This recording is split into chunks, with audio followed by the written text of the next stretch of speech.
تو dear students, آج کا جو ہمارا لیکچر ہے پوسٹ آرین تھرڈ سیمسٹر کے سبجیکٹ لیڈرشپ اینڈ مینجمنٹ کا unit number 6 problem solving and decision making, اس کا آج ہم پارٹ 2 پڑھنے جا رہے ہیں۔ جیسے کہ آپ سب کو پتہ ہے کہ اس کے کل کی کلاس میں ہم نے اس پر کافی ڈیٹیل کے ساتھ بات کی تھی، جس میں نے آپ کو بتایا تھا کہ ڈیسیجن کسے کہتے ہیں۔ ڈیسیجن سے مراد آپ کوئی فیصلہ لیتے ہیں یا کوئی کام کرنے کے لیے آپ جو ہے کوئی فیصلہ کرتے ہیں تو اس کو ہم ڈیسیجن کہتے ہیں۔ پھر ڈیسیجن میکنگ کے حوالے سے میں نے آپ کو بتایا تھا کہ یہ ہمارے ساتھ ایک ایسا رویہ ہوتا ہے، ایک ایسا بیہیویئر ہوتا ہے ہمارا، جس کے دوران ہم بہت سارے الٹرنیٹیو سلوشن میں ہم کیا کرتے ہیں، کسی ایسے سلوشن کو چوز کرتے ہیں جس سے ہمارے جو ڈیزائر گولز ہوتے ہیں وہ آسانی سے پورے ہو جاتے ہیں اور اس سے ہمیں زیادہ سے زیادہ فائدہ پہنچتا ہے۔ تو اس طرح کا جو رویہ ہم اختیار کرتے ہیں، جو عمل ہم کرتے ہیں، تو اس کو ہم کیا کہتے ہیں، ڈیسیجن میکنگ کہتے ہیں۔ تو یہ ساری چیزیں کل کی کلاس میں ہم نے کافی ڈیٹیل کے ساتھ ڈسکس کی تھی۔ آج کا جو ہمارا نیا ٹاپک ہے وہ ہے پرابلم سالونگ۔ اس کو ہم ڈسکس کریں گے اور اس کو سمجھنے کی کوشش کریں گے۔ پرابلم سالونگ کسے کہتے ہیں، آلریڈی ہم نے سٹارٹ میں ہی اس کو ڈسکس کیا ہوا تھا کہ پرابلم سالونگ جو ہے یہ ہمارے ساتھ ایک ایسا عمل ہوتا ہے جہاں پر ڈیلیما کو ہم آئیڈینٹیفائی کرتے ہیں۔ ڈیلیما کسے کہتے ہیں؟ ڈیلیما سے مراد یہ ہے کہ ایک ایسی سچویشن جس میں دو لوگوں کے درمیان جو ہے تکرار شروع ہو جاتی ہے، دو لوگوں کے درمیان اختلاف رائے جو ہے وہ پیدا ہو جاتی ہے۔ تو اس پرابلم کو ہم آئیڈینٹیفائی کرتے ہیں، اس اختلاف رائے کو جو ہے ہم سمجھنے کی کوشش کرتے ہیں اور پھر اس کو جو ہے دوبارہ سے ٹھیک کرتے ہیں، جس کے بعد پھر دونوں جو ہے وہ کیا ہوتے ہیں، ایگری ہوتے ہیں ایک دوسرے کے ساتھ۔ تو ایسے عمل کو ہم کیا کہتے ہیں، پرابلم سالونگ کہتے ہیں، یا problem solving is the process of working through detail of a problem to reach a solution. Problem solving ایک ایسا عمل ہوتا ہے جس کے دوران ہم ایک مسئلے پر ڈیٹیل کے ساتھ کام کرتے ہیں اور اس کے حل کو ہم کیا کرتے ہیں، ڈھونڈتے ہیں، نکالتے ہیں۔ تو اس عمل کو ہم پرابلم سالونگ کہتے ہیں۔ پرابلم سالونگ کے ہمارے ساتھ کچھ میتھڈز ہیں، جس میں پہلے نمبر پر آپ کے پاس ٹرائل اینڈ ایرر میتھڈ آتا ہے، جس میں ہم ٹرائی اگین کے ذریعے جو ہے ہم کیا کرتے ہیں، ایک ٹائم ایسا آ جاتا ہے کہ ہم اپنے پرابلم کو حل کر لیتے ہیں، تو اس کو ٹرائل اینڈ ایرر میتھڈ کہتے ہیں۔ اسی طرح سے ایکسپیریمنٹیشن ہو گئی، پاسٹ ایکسپیرینس ہو گئے، انیشیٹو ہو گئی، ٹریڈیشنس ہو گئے، recognizing some problem as a self solving, ٹھیک ہے۔ تو یہ ہمارے ساتھ مختلف میتھڈز ہیں جس کے ذریعے ہم پرابلمس کو آسانی سے سالو کر سکتے ہیں۔ تو اس کو اب ہم ون بائی ون ڈسکس کریں گے اور اس کو سمجھنے کی کوشش کریں گے۔ سب سے پہلی پرابلم سالونگ پروسیس کو اگر ہم دیکھیں تو پرابلم سالونگ پروسیس یہ ہمارے ساتھ ایک ایسا پروسیس ہوتا ہے جو کہ ٹوٹل 7 سٹیپس پر مشتمل ہوتا ہے، جس میں سب سے پہلا جو ہمارا کام ہوتا ہے وہ کیا ہوتا ہے، پرابلم کو ڈیفائن کرنا، پرابلم کو سمجھنا کہ مسئلہ کیا ہے، ٹھیک ہے۔ تو جب تک آپ پرابلم کو سمجھیں گے نہیں تب تک آپ کسی بھی پرابلم کے سلوشن کی طرف نہیں بڑھ سکتے۔ پرابلم کو حل کرنے کے لیے بہت زیادہ ضروری ہے کہ آپ اس مسئلے کو سمجھیں، اس کو آپ انڈرسٹینڈ کریں، اس کو آپ صحیح طریقے سے انٹرپریٹ کریں، تبھی آپ اس کے لیے آپ مختلف قسم کے سلوشن جو ہے نکال سکیں گے۔ پھر اسی طرح سے دوسرا جو اس کا سٹیپ ہوتا ہے پرابلم سالونگ پروسیس کا، وہ ہے گیدرنگ انفارمیشن۔ مطلب اس مسئلے کے حوالے سے آپ نے انفارمیشن کو گیدر کرنا ہوتا ہے، کیوں؟ تاکہ اس کو آپ صحیح طریقے سے سمجھے، تاکہ آپ کو پتہ چلے کہ وہ مسئلہ جو ہے کہاں سے پیدا ہوا ہے۔ سو گیدر انفارمیشن ہو گئی۔ تیسرا جو سٹیپ آتا ہے وہ ہے اینالائز دا انفارمیشن۔ جو انفارمیشن آپ نے جمع کیا ہوتا ہے تو اس کو پھر آپ نے اینالائز کرنا ہوتا ہے، اس کو آپ نے انٹرپریٹ کرنا ہوتا ہے، اس پر آپ نے سوچ بچار کرنی ہوتی ہے اور اس مسئلے کو سمجھنا ہوتا ہے۔ پھر ڈیولپ سلوشن، اسی انفارمیشن کے بیس پر پھر آپ اس مسئلے کا جو حل ہے اس کو آپ ڈھونڈنے کی کوشش کرتے ہیں اور آخر میں آپ ڈیسیجن لیتے ہیں کہ ہاں یہی جو مسئلہ ہے اس کا یہی سلوشن ٹھیک ہے اور اسی پر عمل ہم کریں گے اور اپنے مسئلے کو سالو کریں گے۔ تو ڈیسیجن میکنگ آ جاتی ہے۔ پھر ہمارے ساتھ امپلیمنٹ دا ڈیسیجن ہے، جو فیصلہ ہم نے کیا ہوتا ہے اس پر پریکٹیکلی کام کرنا ہم شروع کر دیتے ہیں، ٹھیک ہے. اور لاسٹ میں پھر ہمارے ساتھ ایوالویٹ دا سلوشن کی ایوالویشن کرنی ہوتی ہے کہ ہم نے جو مسئلے کا حل نکالا تھا تو آیا اس سے ہمارا مسئلہ حل ہو چکا ہے یا نہیں. تو اس کی ایوالویشن ہم کرتے ہیں. تو یہ ہمارے ساتھ لاسٹ اسٹیپ آتا ہے پرابلم سالونگ پروسیس کا.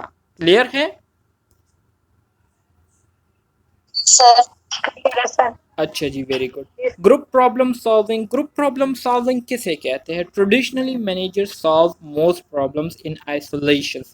دس practice however is outdated. Both the complexity of problems and the staff desire for meaningful involvement create the desire for using group approaches to problem solving. Today, consensus-based problem solving are used. ٹھیک ہے.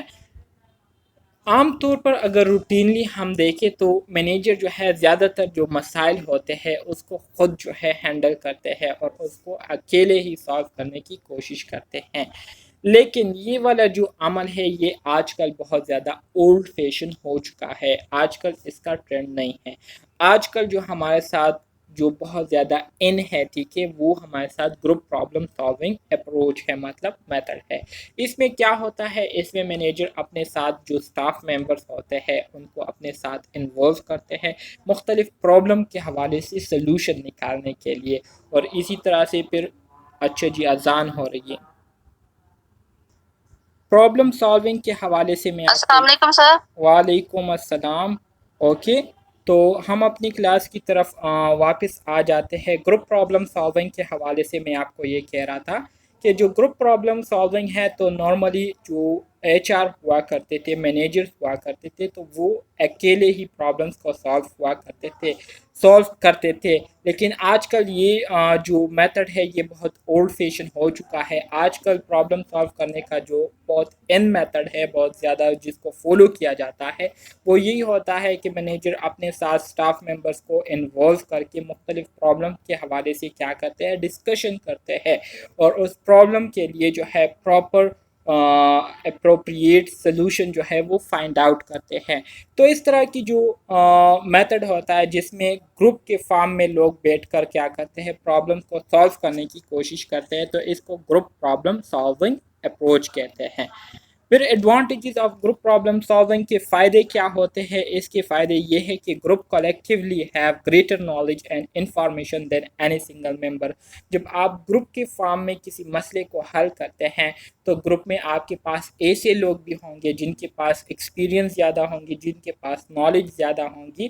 تو group میں بیٹھنے کے ساتھ اور group میں بیٹھتے ہوئے آپ پرابلم کو جب حل کریں گے تو اس سے یہ فائدہ ہوتا ہے کہ گروپ میں موجود جو لوگ ہوتے ہیں ان کے ساتھ نالج بھی زیادہ ہوتی ہے، انفارمیشن بھی زیادہ ہوتی ہے، ایکسپیرینس بھی زیادہ ہوتی ہے بنسبت ایک سنگل پرسن کے. ٹھیک ہے، تو ایک فائدہ تو اس کا یہ ہے. Access more strategies to solve a problem.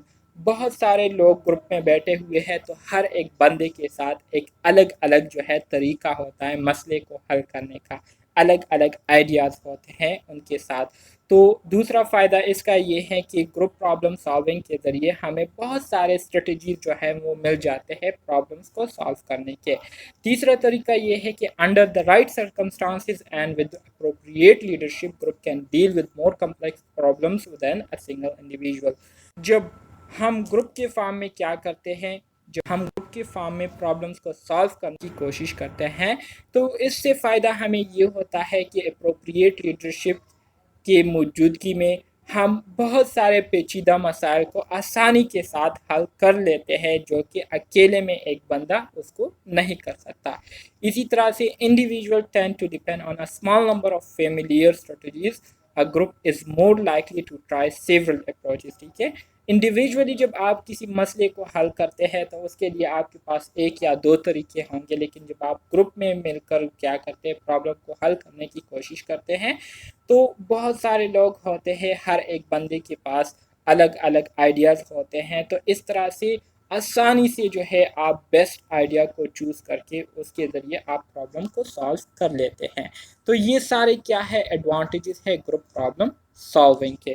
اسی طرح سے group member have greater variety of training and experience. وہی بات ہے جو کہ ابھی میں نے آپ کو کہی کہ گروپ میں موجود جو لوگ ہوتے ہیں ان کے پاس نالج بھی زیادہ ہوتی ہے، ان کے پاس ایکسپیرینس بھی زیادہ ہوتی ہے، اور مختلف پوائنٹ آف ویو سے جو ہے وہ مسئلے کو کیا کرتے ہیں دیکھتے ہیں. تو اس سے کیا ہوتا ہے، اس سے ہمارے پاس مختلف پرابلم کے حوالے سے جو انفارمیشن آتی ہے تو وہ بھی پھر مکمل انفارمیشن ہوتی ہے، صحیح ہوتی ہے، اور اس میں غلطی کے چانسز بھی پھر بہت زیادہ کم ہوتے ہیں. گروپ میں deal more effectively with problem that cross organizational boundaries اور involves change that require support from other unit اور ڈپارٹمنٹ. گروپ میں موجود جو لوگ ہوتے ہیں تو وہ مل کر زیادہ افیکٹو طریقے سے مختلف قسم کے پرابلم کو سالو کر سکتے ہیں. Participative problem solving has additional advantages. It increases the acceptance and understanding of the decision and it enhances cooperation in implementation. اسی طرح سے جب ہم گروپ پرابلم سالونگ کرتے ہیں تو اس سے یہ ہوتا ہے کہ اس سے کولیبریشن جو ہے یا کوپریشن جو ہے وہ بھی بڑھ جاتی ہے. ممبر جو ہے ایک دوسرے کے ساتھ پھر کوپریٹ کرتے ہیں مختلف قسم کے پرابلمس کو سالو کرنے میں. ٹھیک ہے، تو یہ سارے آپ کے پاس کیا ہے گروپ پرابلم سالونگ کے ایڈوانٹیجز ہیں، فائدے ہیں. ڈس ایڈوانٹیجز اس کے کیا ہے، یہ آپ کے لیے ایک اسائنمنٹ ہو گیا. ٹھیک ہے، اس کو آپ پھر خود دیکھ سکتے ہیں. اس میں ایسا کوئی خاص انفارمیشن نہیں ہے، جسٹ کچھ 2-3 پوائنٹس ہیں، یہ آپ لوگ دیکھ لیجئے گا. ٹھیک ہے، تو یہ تھا آپ کا یونٹ نمبر 6 جو کہ آج ختم ہو چکا ہے. امید کرتا ہوں آپ کو یہ کلیئر ہو چکا ہوگا. اگر کوئی کویسچن ہے تو آپ پوچھ سکتے ہیں.